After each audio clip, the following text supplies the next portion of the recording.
Hello, this is Steve Kimes, winner of the prestigious Pacific Northwest Mennonite Conference Award for the Jerry Garcia Sloppy Hair Lookalike 10 years in a row. Note my shirt.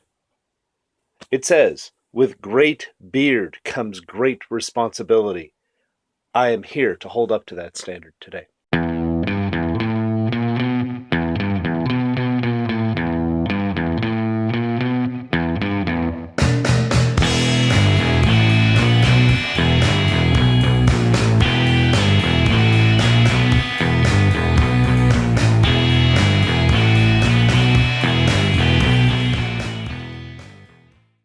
Okay, so today I want to talk about a few things. First, Robert, it seems like your topic got ignored. Sorry, it's a good topic, and I'd like to come back to it sometime. The difficulty with this format is that we're not really having a conversation. There's too many of us. We're having kind of a group think, I guess. The best we seem to be doing is to take a topic and we all respond to it. It's tough to have a conversation with 7 other people.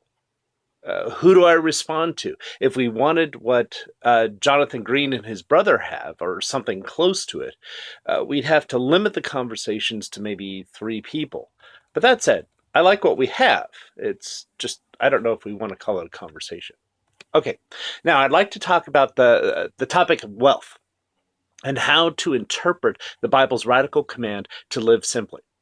Now, I mentioned originally that I am the rich young ruler, and always will be, because I have resources or privileges like education, wealthy contacts, and health that other people will never have. Although my health is going down, so I'm getting more poor as I live on.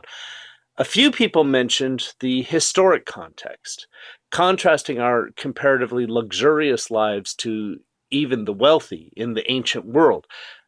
I'll tell you, that's a rabbit hole, because they had luxuries that we don't have, like, let's say, the time to meditate or to help passersby, the ability to have a flexible schedule.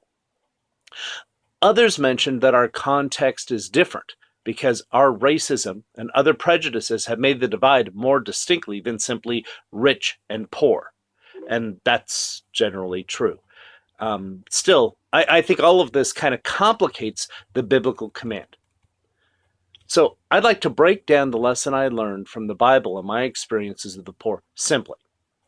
Here's the basic principle that I learned from Jesus and the apostles. If I have something extra that somebody else needs, I let them have it. That's the principle. If I have something extra that somebody else needs, I let them have it. So let's say that I have 2 sandwiches and a hungry friend needs food, I will give him one.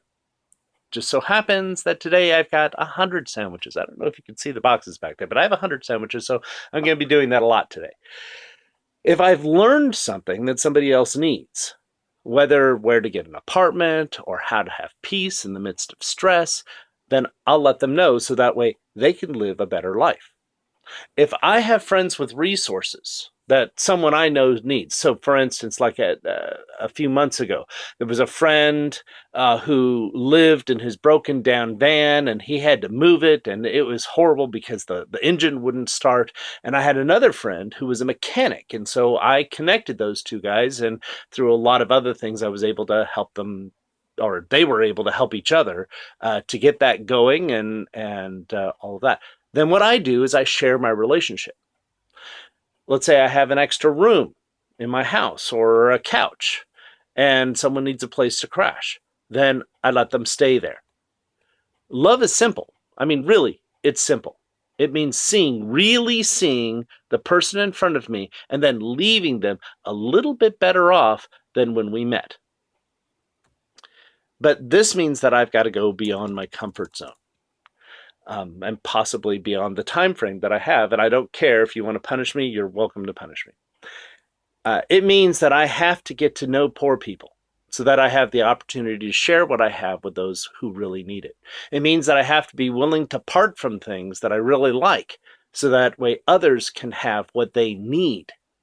If it means that I need to pursue resources that I may not need, but I know that others do.